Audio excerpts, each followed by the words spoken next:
নমস্কার, আমার চ্যানেলের অন্য আরেকটি ভিডিওতে আপনাদের প্রত্যেককে আমি স্বাগত জানাই। আপনারা জানেন পুরুলিয়া পাহাড়ি এলাকা বা মালভূমি অঞ্চল। এর যেদিকেই যান না কেন ছোট বড় পাহাড় আপনার চোখে পড়বেই। আর আমাদের গর্ব অযোধ্যা পাহাড় তো রয়েছে।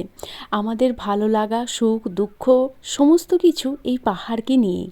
তাই আমাদের যখনই সময় হয় তখনই আমরা ছুটে যাই পাহাড়ের কাছে। পাহাড় আমাদেরকে এক অন্যরকম শান্তি দেয়। আর পাহাড় যদি অযোধ্যা পাহাড় হয় তাহলে তো আর বলার।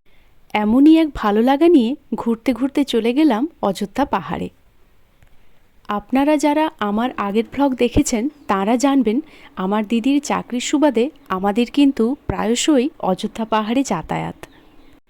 তবে যতবারই যাই না কেন অযোধ্যা পাহাড় কিন্তু আমার কাছে প্রতিবারই নতুনের মতোই লাগে।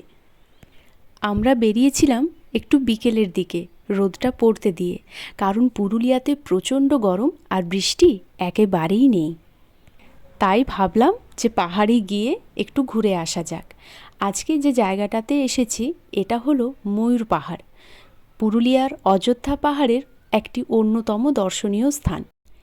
অযোধ্যা পাহাড়ের ময়ূর পাহাড়ের এই চূড়াটি একটি ভিউ পয়েন্ট। এখান থেকে অযোধ্যা পাহাড়ের অনেকটা জঙ্গলে ঘেরা অংশ দেখতে পাওয়া যায়। একটি ওয়াচ টাওয়ারও রয়েছে যেখানে উঠে আপনি প্রাকৃতিক সৌন্দর্য উপভোগ করতে পারবেন।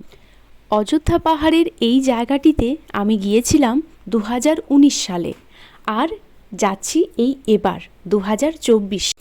জায়গাটা একই রকম রয়ে গেছে, চারিদিক সবুজ জঙ্গলে ঘেরা মনোমুগ্ধকর পরিবেশ।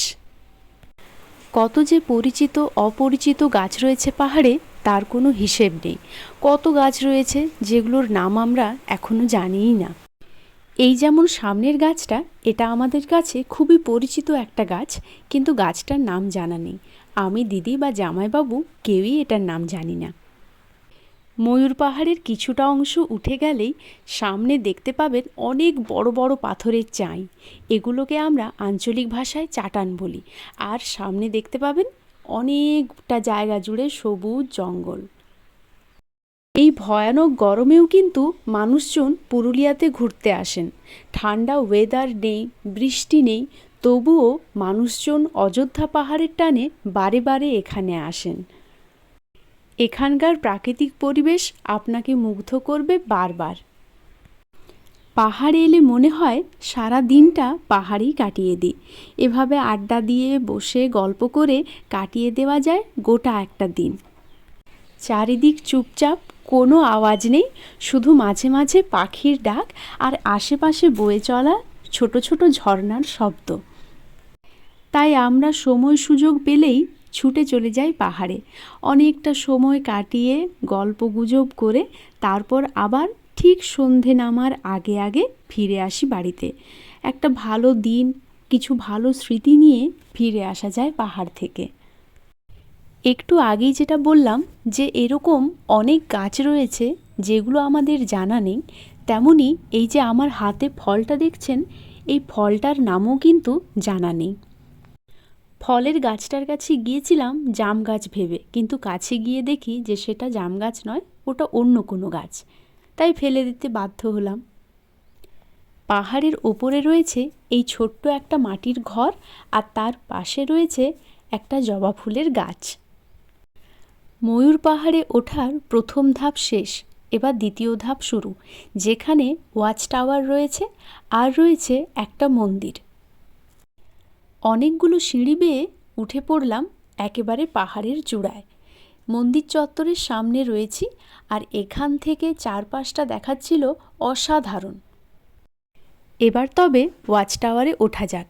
ওয়াচ টাওয়ারে উঠেই দেখতে পাবেন ঘন সবুজে ঢাকা জঙ্গল আর মাঝে মাঝে পাহাড়ের চূড়া।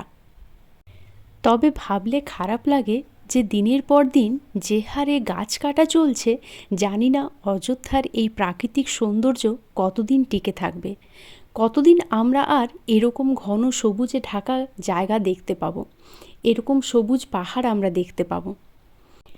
একবার পাহাড়ে এলে আর বাড়ি যেতে ইচ্ছে করে না, তবে যেতে তো হবে, কারণ আমরা অনেকটা বিকেল বিকেল বেরিয়েছিলাম আর আমাদের নিচে নেমে যেতে অনেকটাই সন্ধে হয়ে গিয়েছিল। তাড়াতাড়ি নিচে নেমে আমরা বাড়ির উদ্দেশ্যে রওনা দিলাম। নিচে নামার পথে এই প্রাণীগুলোর সঙ্গে দেখা, এদের সঙ্গে একটু সময় কাটিয়ে আবার বাড়ির দিকে যাওয়া। জামাইবাবু সঙ্গে ছিলেন, তাই আজকের দিনটা আরও ভালোভাবে কেটেছে। উনি যেহেতু বাইরে থাকেন, ওনার তো খুব একটা পুরুলিয়াতে আসা হয় না, তাই উনি যখনই আসেন আমাদেরও ইচ্ছে হয় যে ওনাকে নিয়ে পাহাড়ে ঘুরিয়ে নিয়ে আসি। তাই আজকের দিনটা তিনজনে মিলে খুব সুন্দরভাবে কাটিয়ে এবার আমরা যাচ্ছি বাড়ি। বাড়ি ঢোকার আগে সামান্য জলযোগ আর সাথে একটা সেলফি।